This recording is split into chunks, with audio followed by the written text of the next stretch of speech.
Hey, how's it going everyone? This is the Anime Man, and welcome to another episode of What Will I Be Watching? A show where I go out, look at the next season of anime that is to come and the shows that will be included in that season, and discuss whether or not I will be watching it, and pretty much show my first impressions of each of these series. Now again, this is just a first impressions. I'm not saying that these series are going to be completely crap altogether. I'm not going to say these series are going to be completely good altogether. These are just my opinions on what I am going off based off the information that I am given and past information based on the series that I have seen. So in the past, I have been completely wrong about a lot of shows. A lot of shows I've said that are probably going to be really good have ended up being quite shit, and vice versa. So just keep that in mind. And if you'd like to give me your thoughts and opinions on your first impressions of the series that I mentioned in this episode, then let me know in the comments below. But in any case, let's get on with the list. So the first one, as we can see right here, is Shokugeki no Soma ni no Sara, or Shokugeki no Soma Food Wars Season 2. Now, unfortunately, I can't say a whole lot about Food Wars because, and I know a lot of people are going to hate me for this, but I haven't actually seen Food Wars yet. I know, dislike bar's increasing already. You guys have to understand that the season that Food Wars came out, which was last year, around the end of last year, mid to end of last year, I believe, I was quite away from anime. In fact, I was away from anime pretty much all of 2015. I didn't watch a whole lot in 2015 because I was at university or college, whichever you guys preferred. So I actually missed the boat on Food Wars, but I have heard a lot of great things about Food Wars. It is based off Shonen Jump, and a Shonen Jump manga of the same name. I have skimmed through a bit of the manga, the original manga of Food Wars, and I've heard a lot of great things about it. A lot of my personal anime YouTuber friends have also said that this series is brilliant. So, and if you don't, and if you guys don't really know a whole lot about it, it's pretty much food porn, the anime.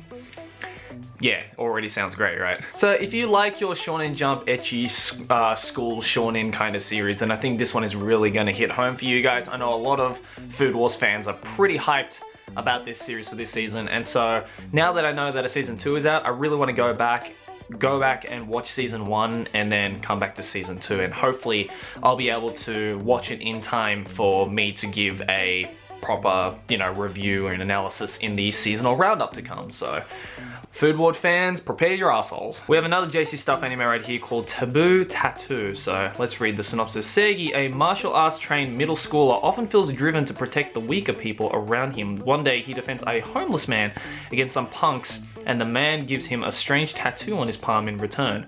That doesn't sound creepy already. And tattoo is a secret weapon produced in the arms race between America and the Seirei kingdom. Seigi finds himself in over his head when a powerful girl, using the same secret weapon, violently pursues him in order to retrieve it. His skill of martial arts may not be enough to keep him alive, but will he be able to learn how to trigger the power of his tattoo in time? So judging from that, it seems this is going to be a martial arts shonen supernatural, maybe slightly light novel-esque, although it says it is based off a manga series, and I personally never heard of it, but I think this is gonna be one of those shows in the season where it's like, it's good, but it's not going to be the most talked about, because there are a few on here that I am kind of actually looking forward to quite a bit. But this one just seems like a, I guess, nice fallback. I think, judging from the art style as well, JC Stuff, a very hit and miss. They're one of those studios where it's like they've produced some amazing stuff and then they produce some really mediocre stuff. I'm hoping this isn't going to be the mediocre stuff. I'm really hoping, so we'll see how it goes. But I think this is going to be a very shonen oriented story from the sound of it. Maybe it's going to be one of those shonen series that's a little bit, on the edgy side, but geez, we'll never really know since a lot of trailers for these kinds of series haven't come out quite yet. So yeah, we'll look out for them, and I'll probably give it a go and see what it's like. But yeah. Next up we have Nejimaki Seirei Senki Tenkyou no Alderamin. Jesus Christ, that's a title. But it's done by Madhouse Studios. But it's based off a light novel, so ooh, this is we're putting it on a scale right here. But let's read the synopsis. Jesus, how do you pronounce that? The Katyavama Empire, I believe, in a state of war with the adjacent Kyoka Republic. In that region, due to certain circumstances, there was a certain youth unwillingly prepared to take the high grade military officer exam. His name, Ikta. Disliker of war, lazy, admirer of women. Oh, sounds like every generic light novel protagonist if you ask me.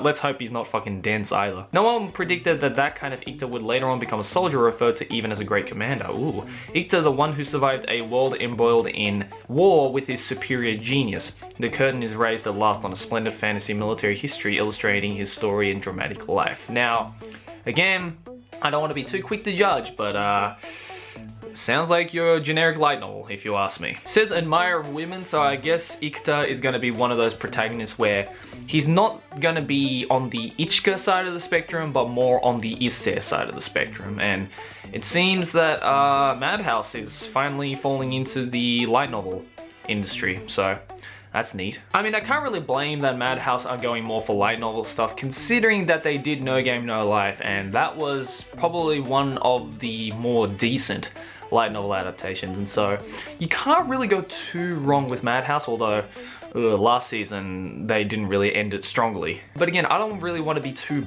biased when it comes to Madhouse Studios, because they have kind of been slipping up occasionally, especially in the last couple of years, and hearing this synopsis does not really impress me all that much. It's literally going to be, in my opinion, going to be like if Code Geass was a light novel, so not too sure how I feel about that. Again, I will give it a go though. I don't want to be too quick to judge. This is literally just first impressions. So next up we have Orange, which I did actually hear about because I believe it recently, or not recently, but quite a while ago, it became a live action movie, which was actually pretty decent. I didn't watch it the whole way through, but I did hear from a lot of friends that it was one of the more decent light novel adaptations, so it seems now it's becoming an anime. Everyone has regrets in life.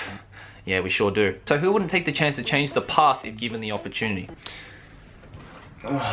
Already right there, we know that it's going to be one of those time reset anime which have been making a huge ground recently in the anime industry. Like, fuck, was it Erased? It was probably because of Erased that it came up, because even this season right now for spring, you know, we have, you know, ReZero, which is taking the storm right now, and geez, I'm just realizing now that time reset stories are the new getting stuck in an RPG anime. They're the new fad right now in the anime industry, so not surprised that, you know, a time reset story like this is going to be an anime yet again. And you know, judging from how those kinds of series work, this series is probably going to be good, and it's probably, when I say good, it's probably going to be popular. I don't know if it's going to be good or not, because again, when it comes to time loop stories, I can get quite fucking picky about those. I mean, Erased it ended in garbage, and so Orange might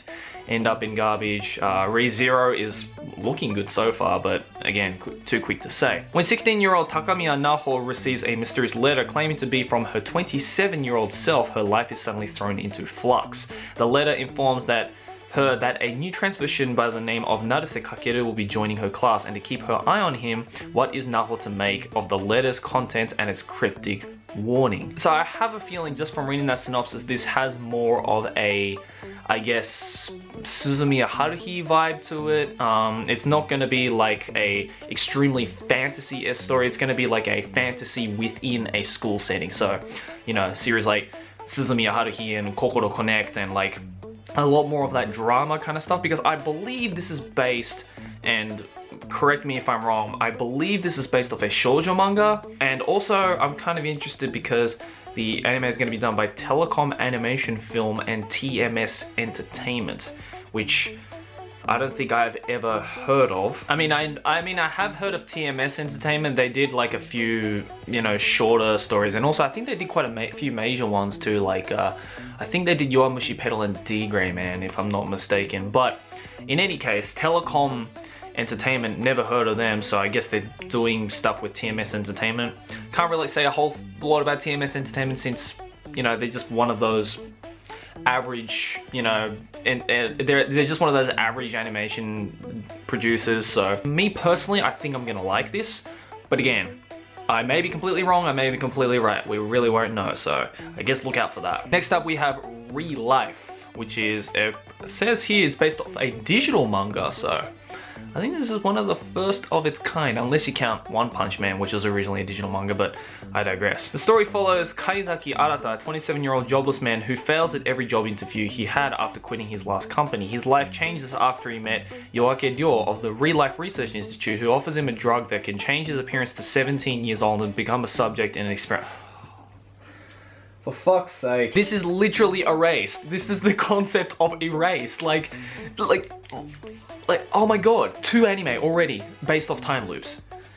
Like, oh, are you serious? Man, this is really becoming the next fad. The bullshit time loop series are becoming the next fad, and it's most likely all because of Erased. Fuck. But yeah, again, this one is also done by TMS Entertainment. Really not too sure. I mean, the art style is not impressing me so far, and the concept, again, the concept of the story, not impressing me so far, but, you know, I'm not that quick to judge. I will definitely check it out, and if it sucks, then it sucks. What am I gonna do about it? Next we have Handa-kun, which is based off a 4-comic manga, and it's gonna be done by Dio Media, so I think this might be a little bit better. Handsome teenage calligrapher Seiya Handa is worshipped by all his classmates as an aloof superstar. Too bad Seiya's inherent negativity makes him believe that everyone actually hates him. A youthful comedy of misunderstanding and melancholy unfolds. So looking at this is going to be, I guess, your Sakamoto desu ga of the summer 2016 season. So it's going to be just one of those light-hearted comedies. Knowing that it's going to be done by Dio Media, it's going to have a lot more of a different feel to a series like Sakamoto desu ga, but I think it's going to be decent because Dio Media haven't really fucked up royally. They can do comedy series like this as well, and since this is based off a 4-comic manga, they really have a lot of ways that they can go about it. But yeah, this is going to be pretty much the comedy series of the summer, because, you know, every season needs one of those comedy fallback series, and this is going to be it. So is it going to be good? Who knows? I really want these kinds of series to have a what do you call it, a lot more of a surreal feel to it, like a Nichijou feel, a Arakan to the Bridge kind of comedy, because I personally love that kind of surreal comedy. But we never know. It might take a turn for the surreal comedy. It might take a turn for the Sakamoto desu ga of the season, but we'll see how it goes. Next up we have Servamp, done by Brainspace. I quite like Brainspace, so we'll see how this goes. When a stray black cat named Kuro crosses Mahiru Shirota's path, the high school freshman's life will never be the same again. They always start like that, man. Kuro is in fact no ordinary feline, but a servamp, a servant vampire. Ooh, okay. While Mahiru's personal philosophy is one of non-intervention, he soon becomes embroiled in an ancient, altogether surreal conflict between vampires and humans. Okay, that's interesting, because I was about to say that this is going to be, again, your generic action comedy shonen series, but judging from here, it says this is actually going to be a shoujo series. I'm having a diabolic lovers feel off of this, which is not good. Again, this is probably not going to be a series for me, but I know you females out there love your bishy vampires, and so this is going to be the show for you if you're into that kind of stuff. Next up we have Qualidea Code. I quite like the sound of the title already. Done by A1 Pictures though, so I'm very on edge right now. The story takes place at a world in which people continue their war against the unknown, the enemy of humanity. They are children who have been evacuated to the cold sleep facility, during the invasion by the unknown several decades ago. When they wake up from their slumber, they learn that their own bodies develop some supernatural forces. In order to protect the country from the unknown emerging from the Tokyo Bay Gate, the boys and girls wage battles in the defensive cities of Tokyo, Kanagawa, and Chiba. Judging from this, this sounds like your typical post-apocalyptic survival stories with superpowers. Nothing new there. We've seen a whole lot of it. We've seen games based off it. We've seen past anime based off it. What I do find interesting though is that this is an original done by A1 of all studios. Now, A1, if you guys don't know, are pretty much the factory makers in the anime industry. They produce a shit ton of anime every season. Some of them being really good, some of them being absolute horse shit. Usually with A1 Pictures, their original series are usually the better ones.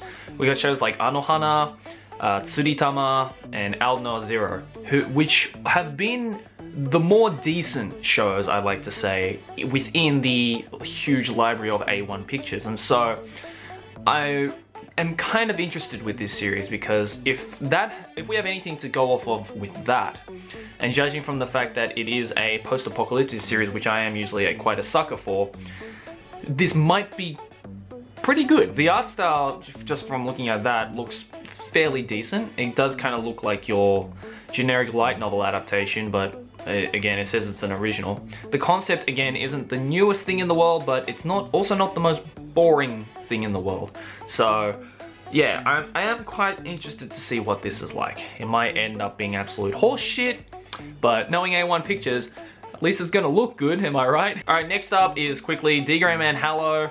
Everyone's fucking hyped up for this because it's the next season of D.Gray-man, although it is only 13 episodes, which is interesting because season 1 was like 103 episodes, I believe. Not sure how it's gonna go with that, but I'm a big fan of D.Gray-man, long-time fan of D.Gray-man, and so I'm definitely gonna check this out. Next up is another one that's been hyped for quite a while, and it's Mob Psycho 100. The reason why it has been hyped up is because it is done by One, who is the creator of the ever-successful One Punch Man. Now, this one is in fact based off a manga series that One himself actually did the story for, but also did the art for. Now, why that is different from One Punch Man is because with One Punch Man, One did the story, but the art was actually done by Murata Yusuke, who is the original author of series like Eye Shield 21. His art style is fucking amazing, and so it worked really well with One Punch Man, but with Mob Psycho 100, this is also drawn by One. And any artist will tell you, any person will tell you that One is not an artist. But I think everyone is just hyped up about this series because it is going to be the successor to One Punch Man, but I believe it's going to be one of those shows that's just going to fade away. Unless I'm completely wrong and this series is just fucking hilarious, or even more hilarious or entertaining than One Punch Man. But judging from the huge success of One Punch Man and the long-running, longevity of One Punch Man, I doubt this series is gonna overhype One Punch Man, and literally, again, it's gonna be really good while it's airing, but then a month after it finishes airing, everyone's just gonna forget about it and go back to One Punch Man. So, I mean, I'm still gonna watch it, because I quite enjoyed One Punch Man, and this series looks fucking hilarious and kind of awesome at the same time, and so, yeah.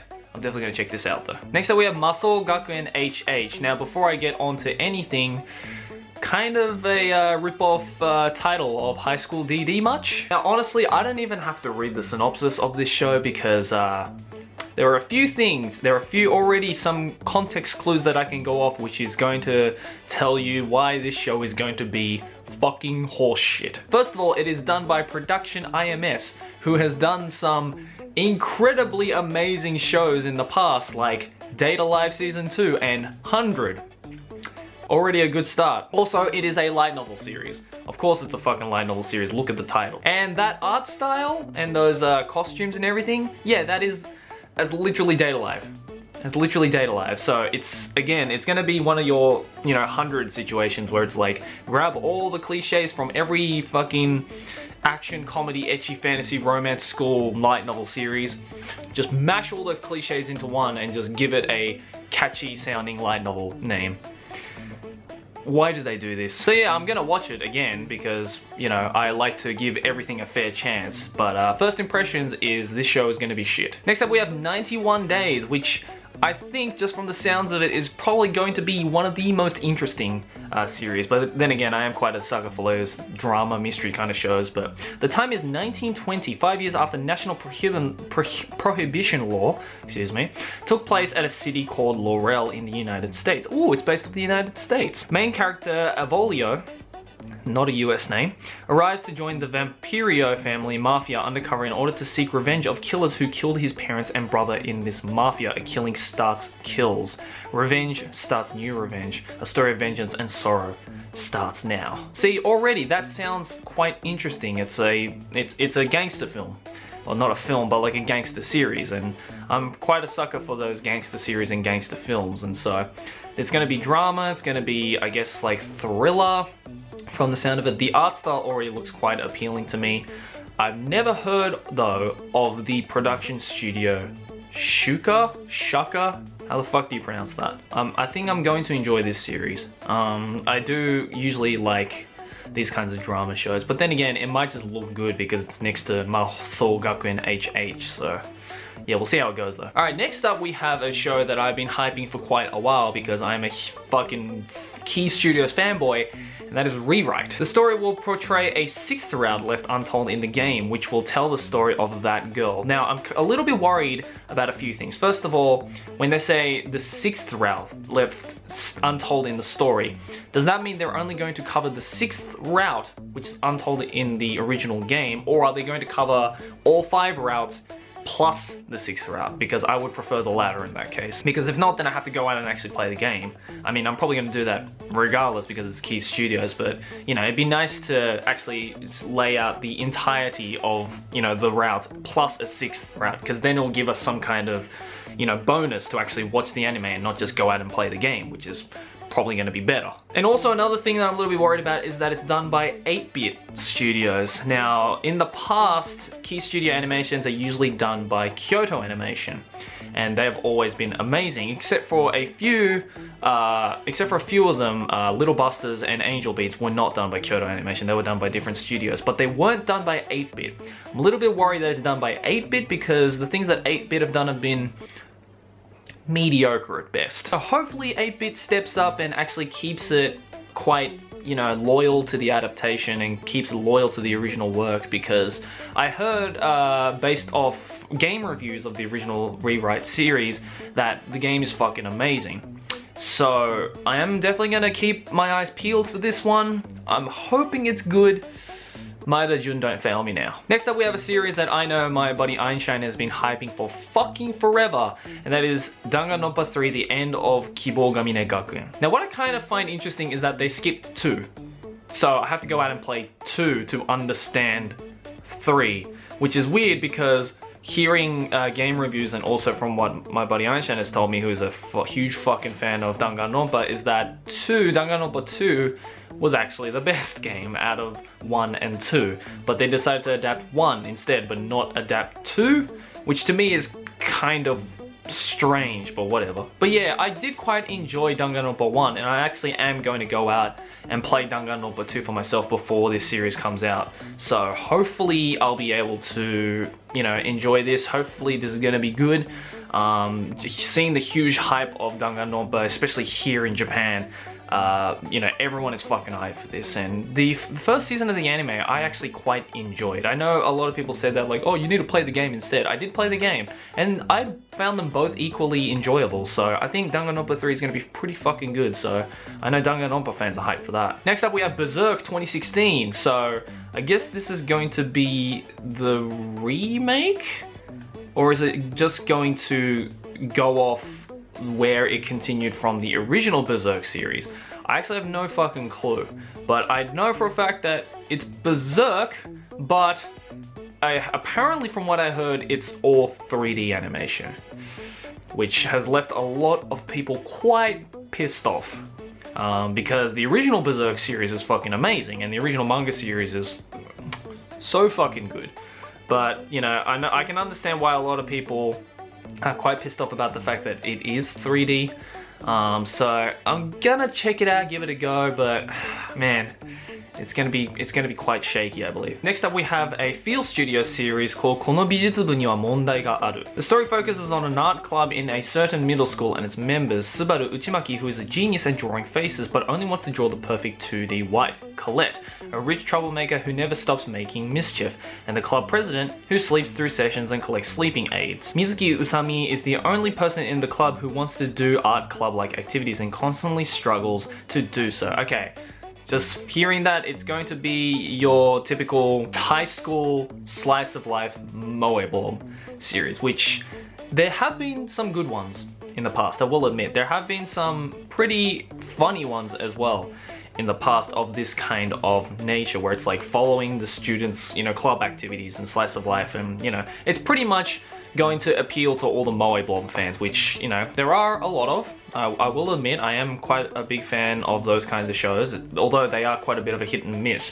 But I don't know.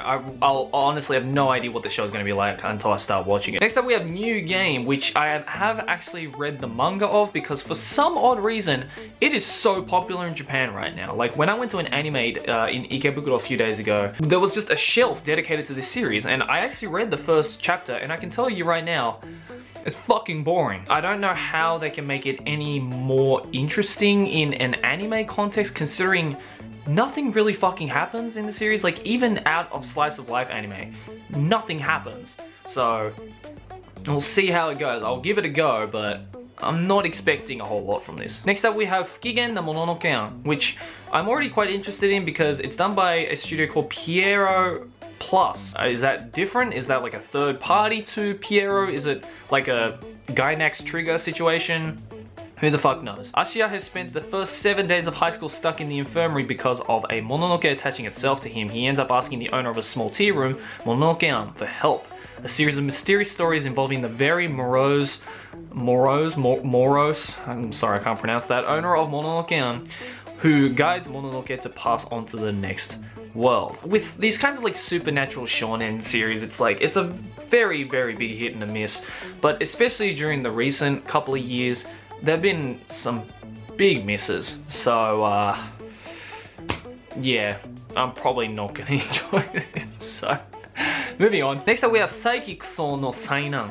Yes, it's pronounced Sai because that's the symbol for Sai. Saiki Kusuo has a wide variety of superpowers at his command, including telepathy and telekinesis. This might sound awesome, but in Kusuo's experience, superpowers are not all they're cracked up to be. He tries to live a normal life despite his annoying abilities. Now, this is based off a Shonen Jump series, and I actually do quite like this artist. This artist did another series before that, which was just a manga-only comedy series, which I forgot the name of, forgive me. It'll be on the screen somewhere, so definitely go check it out because it's fucking hilarious. I'd never actually read this one before, but I've heard a lot of good things about it. I heard it is very, very funny, so I'm definitely going to check it out. Done by Egg Firm and JC Staff. So again, JC Staff, man, they're touching a lot of things this season, but yeah, I think this is going to be pretty good, so we'll definitely check it out. And last but certainly not least, it is Regalia, the Three Sacred Stars. Now, this is a series done by Actus Studios, who have really only been known for doing Girls on Panzer, but considering the huge success of Girls on Panzer, I might check this one out because this is an original from Actus Studios. In the show's story 12 years ago, in the country of Rimgard, I'm not making a joke on that because that's too easy. A big incident left an unsolved mystery that has begun to fade from people's memories. Time passes and sisters Yui and Dena are living peacefully in the Enastria Empire. However, one day a large mecha attacks Enastria. This day marks the turning point when the two girls get caught in the vortex of fate. So this is going to be a mecha sci-fi anime from the sounds of it, and it's going to be a lot more of a serious tone. There hasn't been a whole lot of mecha for this upcoming season, so I think this is going to be the mecha series of the season. Probably gonna check it out. Mecha series are, again, quite a bit of a hit and miss for me, especially in the recent times. There have been some ones that had a lot of potential but didn't really deliver, so hopefully this one is going to properly deliver and actually stay strong all the way to the end, because it seems that with mecha series especially, they kind of start to drift near the end and not really end on a solid note, you know. So hopefully Regalia does it for this season and for the mecha genre in general. But there you go, guys. Sorry for the long ass video, but that's pretty much what I'm going to be watching for the summer 2016 anime season. What did you guys think about my first impressions? Again, these are just first impressions. I'm just pretty much spouting out my opinion on this series, just solely based on the cover art, the background information that I've got on some of these series, and the synopsis. So they might be good, they might be bad. I have heard from a lot of other people though that this season might be a little bit weak, but at least I personally have a few series that I am looking forward to watching. So let me know, guys, in the comments below what you thought of my first impressions. Let me know what shows you are hyped for this next coming season. Hopefully the summer 2016 is going to end nicely, because anime in 2016 hasn't really started off strong, and next couple of weeks you will be seeing also the seasonal roundup for the spring 2016 anime season, the season running right now, because I have a lot to say from a lot of shows, so look forward to that. Anyways, guys, thanks for watching. As always,